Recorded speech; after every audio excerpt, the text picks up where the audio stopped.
What's good? It's Every Bar Counts, and today we're going through Cry Baby by Vince Staples. This is Vince making the most uncomfortable album of his career, and that's saying something. 10 tracks, no filler, no escape. Let's get into it. Blackberry Marmalade. Okay, so this is how you open an album. First line in, and Vince is already going crazy.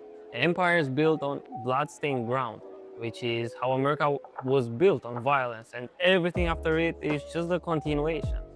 Then he brings in Kanye, Princess Diana, and the gun in like 6 bars. Wild. What gets me though is the Nana moment, and how she found peace in small things like Blackberry Marmalade and sweet tea, while Compton was going crazy outside. Then the chorus flips that. Honesty is the best policy. Vince thinks that's exactly what the system wants you to believe. The bridge is where it gets uncomfortable in the best way. He's calling out everyone who uses that word behind closed doors but plays polite in public. Stop hiding, say what you actually mean so we all know where you stand. That last verse is basically a list. Gangsta, bougie, artist. And the point is that no matter what the label is, the word stays the same, no matter how successful you are. Jay-Z did the same thing on the story of OJ. Vince ends it on Kamala and Obama, so even the most powerful black people in the country couldn't escape it. After that, we have that "promise you won't gun me down," just repeating over and over while he's literally got a gun pointed at him the whole time is very well done. I recommend watching the video, it's amazing and also terrifying. On the production side, the beat is aggressive, it's loud, and it's got that guitar riff playing through the whole song. It doesn't let you get comfortable, and that's exactly the point. Vince gets pulled over for something as small as expired tags, and within seconds there's a gun out. That gap between how minor the reason is and how fast it can turn deadly, that's the whole song. And Vince, he's not aggressive, he's not running, he's just asking to be treated like a human being. And he still doesn't know if he can walk away alive from this.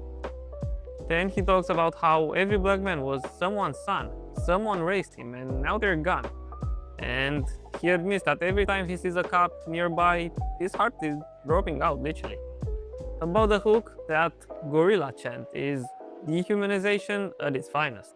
Catch that gorilla, like it's a game. And the fact that it's delivered like a playground melody makes it even more unsettling.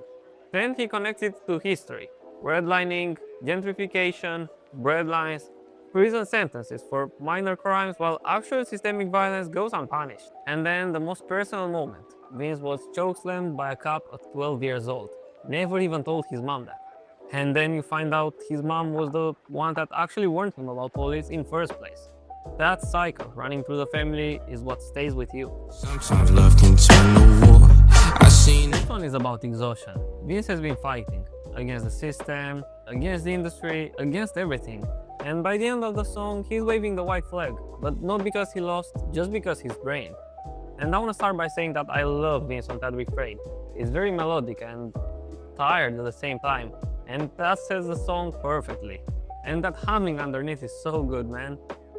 He is talking about how black Americans have always poured love into this country, and the country is waging them war in return. And he's not even surprised by it, that's the scary part. Then he gets to that UFO bar, and how cops are treating them like UFOs, pulling them over like they landed from another planet, handcuffed in the backseat so they can phone home. Straight ET reference if you know. And the system doesn't see a person, it sees something foreign that needs to be contained.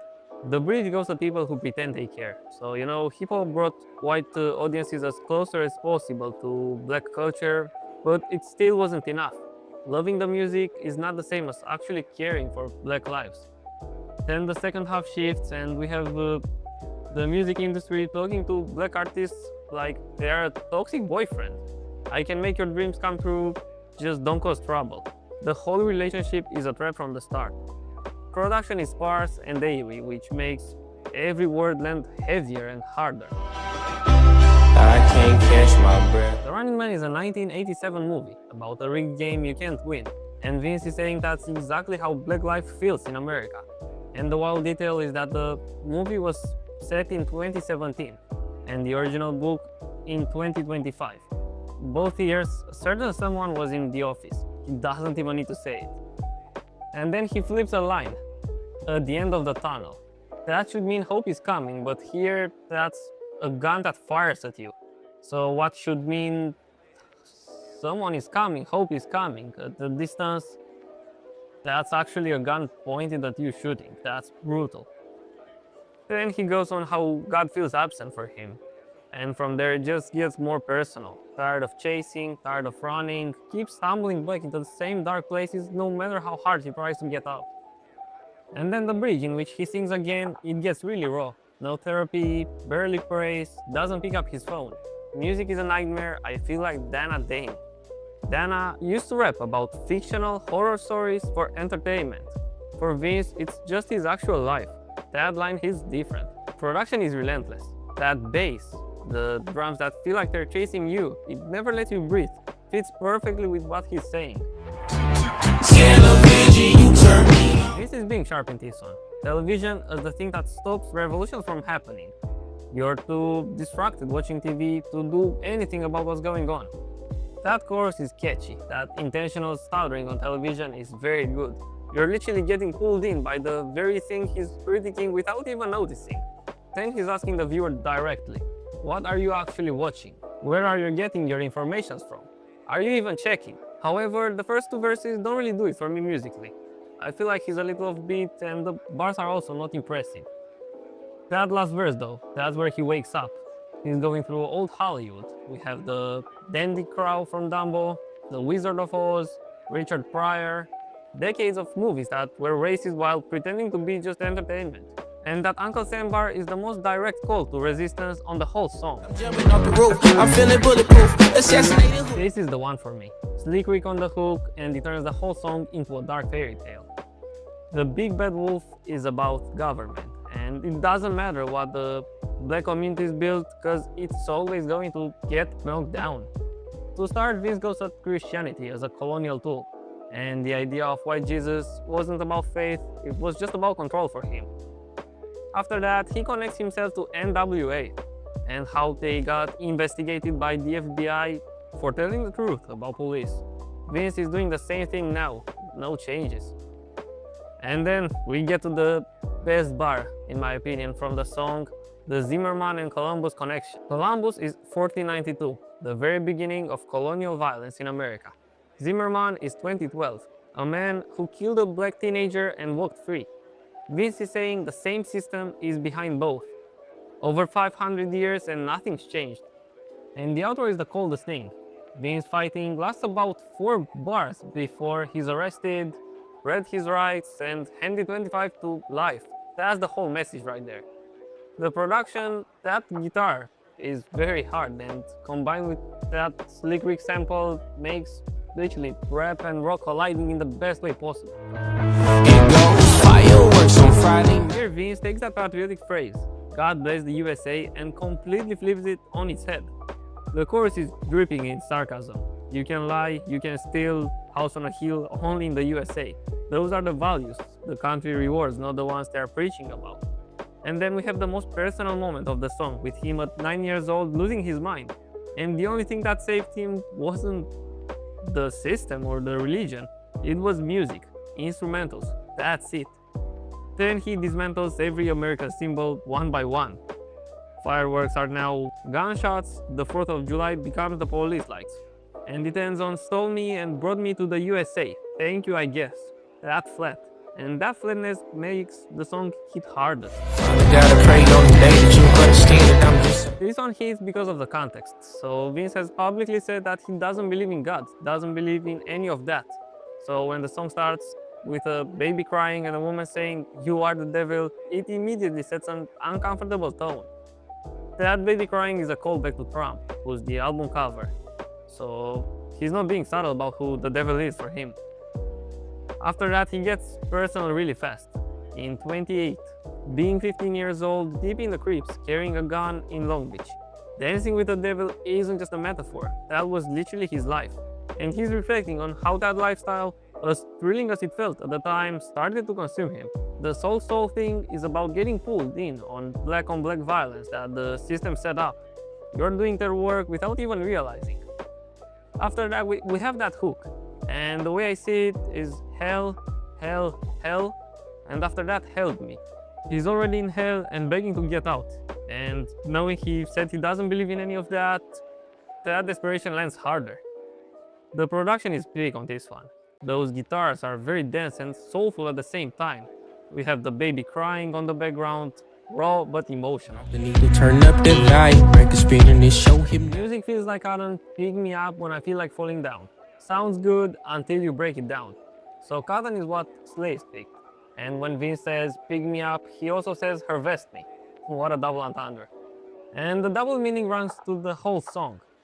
How music saved him, but making it for the industry means giving that trauma back to the system. The Dance For Me bridge sounds like a celebration, but it's actually the industry demanding a performance. And you can see that crystal clear in the music video. It cuts between black people dancing across generations and images of racial massacres. The dancing and the horror happening at the same time. Childish Gambino did something similar with This Is America. And the Tulsa Race Massacre connection is built in. The music video shows images from it and it dropped on June the 2nd, one day after the anniversary of the massacre, which is 1st of June. That's not a coincidence. 7 in the morning, death is in the air. That haunting organ at the start sets the tone immediately. You notice it's about to be heavy before Vince even speaks. You hear that war sounds and guns in the background. It never lets you forget where you are. The album started in Compton, and now Vince is writing from the perspective of someone waking up in the middle of a war zone. Death in the air, warheads going off, questioning if heaven is even real. Just trying to get from 7 in the morning to noon. That's it. Survival in its most basic form. The military march chorus works two ways. Soldiers following orders and Democrats against Republicans, both marching to the same beat without even realizing it. From there, he imagines someone fantasizing about America as the promised land. Hollywood, Laker parades, and it immediately gets undercut. The dream is already contaminated by the violence that follows. And the way it ends is something else. No final chorus, nothing. The word just keeps going for another minute. A chilling way to end an album. This is a vinyl exclusive bonus track, so we're keeping it short, but it deserves to be talked about. Tulsa, Oklahoma is a direct reference to the 1921 Tulsa Race Massacre, the same massacre he mentioned in the song Cotton, which is the destruction of Black Wall Street. Vince is channeling his inner JPEG Mafia here. He's very confrontational, very aggressive, in your face. And then he goes on a rant about dead black revolutionaries, how every single one was killed by the government. Then lands on, but they mad at me because of a beat. That contrast is the whole point. Also, that solo guitar to end is wild. That's Cry Baby for me. 3 amazing songs, 6 great ones, and 2 good ones. Overall, 8.45 out of 10. This is not an easy listen. Vince spent his whole album pulling back every layer of what it means to be black in America. The system, the industry, the history, the exhaustion, and he never let you get comfortable for a second.